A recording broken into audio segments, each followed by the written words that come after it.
اننا نزلنا الیہم الملائکۃ وکلمہم الموتى. مشرکین مکہ بیہودہ قسم کے مطالبے کیا کرتے تھے، آپ یہ والا معجزہ دکھا دیں، آپ یہ معجزہ دکھا دیں. کچھ معجزے تو دکھائے بھی، لیکن ان کے ہر بات کا جواب نہیں دیا جائے گا. اللہ نے فرمایا کہ اگر ہم آسمان سے فرشتے نازل کریں اور مردے زندہ ہو کے ان سے بات کرنا شروع کر دیں تو بھی یہ ایمان نہیں لے کر آئیں گے. جو ضدی اور ہر دھرم ہوتے ہیں ان کے سامنے جتنے مرضی دلائل کے انبار لگا دو، انہوں نے نہیں ماننا.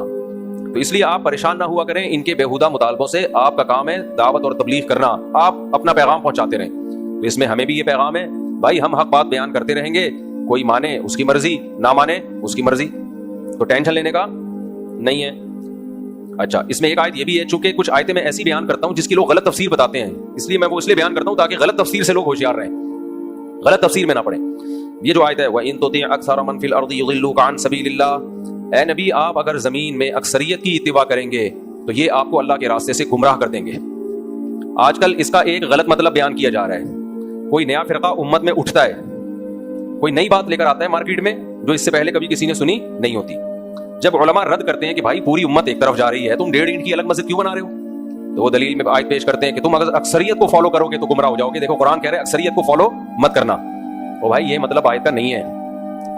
یہ نبی صلی اللہ علیہ وسلم کے دور میں نازل ہوئی جب اکثریت کافروں کی تھی، دنیا شرک اور کفر سے بھری ہوئی تھی.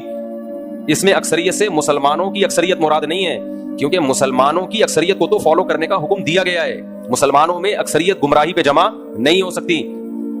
جب کوئی ایمان والے ہیں، قرآن و سنت کو حجت مانتے ہیں، تو ان میں اکثریت کا کسی بات پہ جمع ہونا یہ اس کے برحق ہونے کی ایک بہت بڑی علامت ہے. حدیث میں آتا ہے من شذ عن جماعت المسلمین شذ فی النار، جو مسلمانوں کی جماعت سے الگ ہوگا تو اللہ قیامت میں جب مسلمانوں کو دھڑ دھڑ جنت میں داخل کر رہے ہوں گے نا، اس کو بولیں گے تو الگ ہو جائے یہاں سے. یہ حدیث ہے کہ تو وہاں بھی 1.5 اینٹ کی الگ مسجد بنا کے بیٹھا ہوا تھا، نیا فرقی نکالی بھی تھی تو نے، فرقی چھوٹی سی، فرقے بھی نہیں ہے ابھی، فرقیاں آ رہی ہیں چھوٹی چھوٹی فرقیاں. یہ بچے نے پیشاب کیا بھائی، پہلے بھی ہم نے سمجھایا ہے بچوں کو، بہت چھوٹے بچوں کو مت لایا کریں، اور اگر ہاں کر دے تو پھر غائب بھی ہو جاتے ہیں وہاں سے. یہ تو غلط ہو گیا نا. یہاں لکھ کے لگا دیں چھوٹے بچوں کا پیشاب کرنا منع ہے، اور جس بچے نے پیشاب کیا اس کے باپ کو وہ پیشاب صاف کرنا پڑے گا. اچھا، ابا بھی ساتھ بیٹھے ہوئے تھے، تو بچے نے پیشاب کر دیا وہ تو چلو بچے نے، لیکن باپ کو چاہیے وہ اس کو صاف تو کرے نا، کھڑا ہو وہاں پہ بھائی، کوئی دوسرا آگے بیٹھے نہیں، چلیں اس کو کرواتے ہیں، ٹینشن نہیں. شنگیری صاحب، ہاں لوگ تو جو ہو رہے ہیں ان کو اتنا غصہ نہیں آ رہا نا آپ کو، سر ٹینشن نہ لیں. تو یہاں لکھ کے لگا دیں بھائی، کل لگوا دیں نا یہاں پہ کوئی بورڈ لگوا دیں. میں نے تو پہلے بھی کہا ہے بورڈ بھی لگوا دیں، اور کیمرے میں پھر دیکھیں، کیمرے چاروں طرف لگے ہوئے ہیں، یہ کس دن کام آئیں گے. اب اس دفعہ تو معاف کر دیا، اب اگر کسی بچے نے پیشاب کیا تو کیمرے میں ہم نکالیں گے، اس کے ابا کی تصویر فیس بک پہ شائع کریں گے. ہاں یہ دیکھو یہ اپنے بچے کو لایا تھا، بچہ پیشاب کر کے نکل گیا یہاں سے، اور یہ ابا بھی پتلی گلی سے نکل لی ہے. تو یہ حل ہے. تو میں یہ کہہ رہا تھا چھوٹی چھوٹی فرقیاں نکل رہی ہیں، فرقیاں. جب ان سے کہا جائے کہ تم ایک نئی چیز مارکیٹ میں لائے ہو یار، تو وہ جواب میں کہتے ہیں دلیل کو فالو کرو، دلیل کو یہ مت دیکھو اکثریت کیا کہتی ہے، دلیل ہی کو فالو کرو. لیکن دلیل اس طرف تھی تبھی تو اکثریت اس طرف گئی ہے. تو جس کو آپ دلیل کہہ رہے ہو وہ آپ کے خود ساختہ دلیل ہے، وہ آپ کو لگ رہا ہے دلیل. اور میں بار بار ایک جملہ دہراتا ہوں، نئی فرقی نکالتے ہیں اور کہتے ہیں ہم فرقہ واریت کے خلاف ہیں. خلاف ہوتے تو پرانوں کو ختم کرتے ہیں نا، نیا تھوڑی نکال لیتے. یہ منجن ہے، منجن اس زمانے میں یہ بہترین طریقے سے منجن چل رہا ہے. وہی جملہ بس ایک سینٹنس کر کے پھر آگے چلتا ہوں. ہمیں لوگ کہتے ہیں فقہ حنفی ایک فرقہ ہے، تو میں اکثر ایک جواب دیتا ہوں، اس دن شاید دھیان چلا نہیں، کوئی کرپٹ ہو گئی تھی، فائل کیا ہو گیا واللہ عالم. تو اگر ہم فرقہ ہوتے ہیں نا تو ہم بعد میں آتے، آپ پہلے ہوتے. ہندوستان میں، برما میں، انڈیا میں، پاکستان میں، افغانستان میں اسلام تو حنفی لے کر آئے ہیں، تبھی حنفیوں کی کوئی پہلی مسجد نہیں دکھا سکتا اس پورے خطے میں کہ یہ احناف کی پہلی مسجد ہے. نہ جس دن اسلام آیا اسی دن سے احناف کی مسجدیں ہیں، کیونکہ لائے ہم لوگ تھے، ہمارے باپ دادے لائے تھے. احناف کے علاوہ اس پورے خطے میں جتنے فرقے ہیں ان کی پہلی مسجد دکھائی جا سکتی ہے. فیس بک پہ شائع بھی ہوتی ہیں تصویریں، یہ ہمارے فرقے کی پہلی مسجد ہے جو دہلی میں فلاں سن میں جس کی بنیاد رکھی گئی.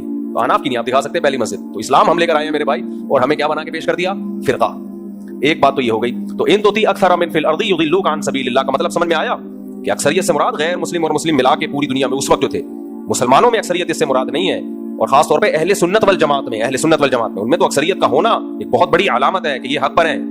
دوسری بات، اسی صورت میں ایک اور آیت آئی ہے، اس کو بھی لوگ غلط پیش کرتے ہیں. آج کل ایک فیس بک پہ ایک نئی چیز آئی ہے مارکیٹ میں، اس کو مجھے لگ رہا ہے ابھی وہ بھی ایک نیا فرقہ لانچ کرنے والے، وہ بھی لا رہا ہوتا ہے آیتیں، دیکھو یہ آیتیں مولوی یہ کہتے ہیں، یہ آیتیں مولوی، نیچے کسی نے لکھا ہے کہ نئی جہلم والی سرکار آ گئی ہے. نیچے لوگ بھی اپنے تبصرے کر رہے ہوتے ہیں، تو بیوہ لگتی نہیں ہے کہیں سے بیوہ وہ، تو اس کا بھی نیا حکیم قبلہ حکیم سے شادی ہوئی نا، تو پتہ نہیں حکیم صاحب کا ہونے والا کیا ہے. تو مجھے غصہ اس عورت پہ اس لیے کہ اپنے شوہر کی برہنہ ویڈیو شائع کی اس نے. کوئی عورت یہ کام کرے اس کی عزت اب سوسائٹی میں ختم. اتنا بڑا جرم کیا آپ اپنے شوہر کی آپ نے برہنہ تصویریں شائع کر دی یار. تو یہ تو اس سے بڑا تو جرم کوئی ہو نہیں سکتا. تو اس لیے مجھے اس سے ذرا بھی ہمدردی نہیں ہے. تو حکیم صاحب سے ہمدردی ہے کہ دوبارہ نہ بیوہ ہو جائے وہ. تو وہ کوئی ویڈیو اس کی آئی ہوئی تھی, کسی نے لکھا کہ کاش فیس بک پہ تھوکنے کا آپشن ہوتا. اتنی ٹیکنالوجی نے ترقی کی ہے مگر یوٹیوب اور فیس بک پر تھوکنے کا آپشن لائک اور ڈس لائک کرنے کا ہے, تھوکنے کا بھی آپشن ہوتا. خیر, تو ایک تو یہ آیت کا غلط مطلب. دوسرا ایک اور آیت جو آج کل ایک نئی فرقی آئی ہوئی ہے اس نے پڑھنا شروع کر دی اور یہ بھی لوگ بہت سارے پڑھ رہے ہیں. وہ کیا ہے؟ ان الذین فرقوا دینہم وکانوا شیعا لست منہم فی شیء. جنہوں نے اپنے دین کے ٹکڑے کر دیے اور ٹکڑوں میں تقسیم ہو گئے, اے نبی آپ کا ان سے کوئی تعلق نہیں ہے. تو یہ آیت پیش کی جاتی ہے فرقوں کے خلاف کہ دیکھو یہ اتنے سارے فرقے ہیں, یہ فلانا فرقہ ٹمکانا فرقہ. اس آیت کا مطلب کیا ہے؟ جو دین برحق سے ٹوٹ کے الگ ہو گئے, دین برحق سے ٹوٹ کے الگ ہو گئے.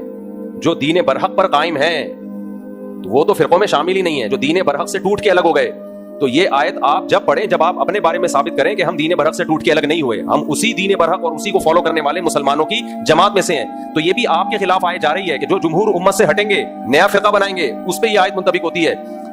اور جو جمہور امت سے جڑے ہوئے ہیں بے شک کسی بھی نام سے ہوں, وہ فرقوں میں داخل نہیں ہے, کیونکہ جمہور امت میں فروعی اختلافات ہمیشہ سے رہے ہیں. ان فروعی اختلافات کی بیس پہ کوئی حنفی ہے کوئی شافعی ہے تو یہ فرقوں میں شامل نہیں ہے, کیونکہ بیس سب کی ایک ہی ہے, قرآن اور سنت. اس کو سمجھنے میں اگر اختلاف ہوا ہے تو ہوتا رہے. وہ تو صحابہ میں بھی اختلاف تھا, وہ تو تابعین میں بھی اختلاف تھا, وہ تو تبع تابعین میں بھی اختلاف تھا. پھر تو پوری امت ہی جہنم میں جائے گی, بچے گا کون؟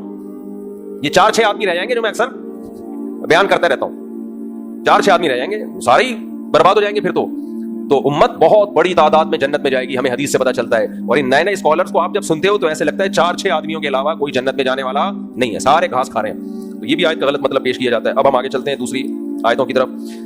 سورہ انعام میں اللہ نے ایک حکم ہمیں یہ بھی دیا, وما لکم اللہ ولا تأکلوا مما لم یذکر اسم اللہ علیہ, جس جانور پر اللہ کا نام نہ لیا جائے اسے مت کھایا کرو. یورپ امریکہ جانے والوں, جاپان میں رہنے والوں, حلال گوشت تلاش کیا کرو. صرف ٹھپوں سے گزارا نہیں ہوتا.